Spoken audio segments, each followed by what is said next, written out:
Okay, I first want to thank Jocelyn for organizing this conference. For me, it's been 2.5 days of stimulation and insight and analysis with many different approaches to historical consciousness and engagement, but all recognizing the many layers of history making and how we experience and interpret the past. I won't refer to any papers, especially at this late hour, specifically, but I want to offer one impression and two themes that explicitly or implicitly seem to be evident in many papers.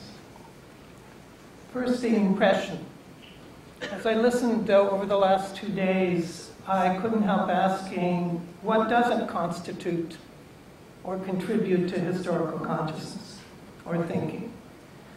Now, I don't mean to be negative when I say that, certainly not, because it's been a very rich 2 days, but I think asking this question, especially at the end of a conference, compels each of us to refine or define, perhaps in some cases more emphatically, more precisely, what history can or might be. Now to the 2 points. I was taken with the fact that many of the papers, again, explicitly or implicitly, were taken up with integrity. Integrity of history making, broadly speaking, or specifically the integrity of a site or a source or an object, the endeavors of children as history makers, and if papers weren't taken up in some way with the integrity of the source or the site, they were certainly taken up with the hope for or looking at an integrated experience of history.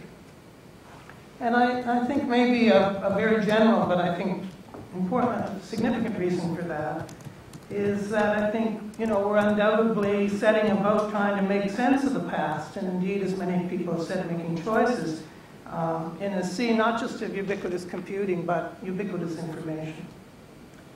And this last point leads me, this observation leads me to my last point, which comes from someone who works in the arts and who works in communication.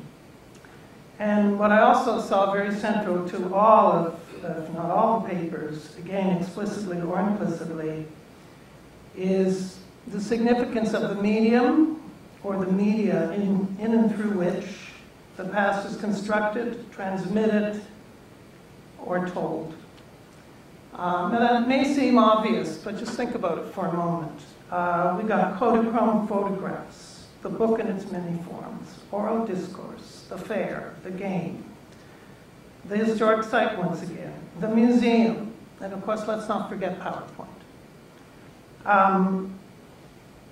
What you might see here is a hearkening back to the past, and indeed you're correct, because what I'm suggesting here is that I think what's really important is maybe to ask the question about the significance of the means of communication, once again, and through which we experience history, make history.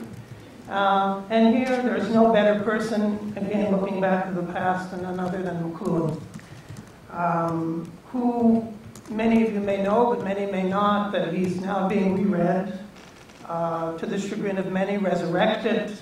The magazine Wired, as early as 1997, called him the patron saint of the new media. But I mean, this is maybe one of the happy consequences of the new media, in fact, they've called attention to a lot of the things that he was thinking about many years ago.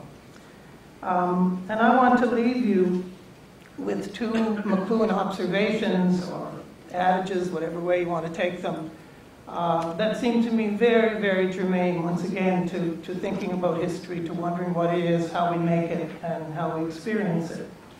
One of his famous or infamous observations, depending how you take McLuhan, was, quote, "The content of one medium is another medium." And I don't think you can really get around that consideration in thinking about what history is.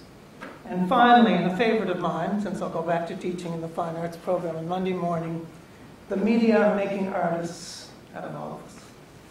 Thank you.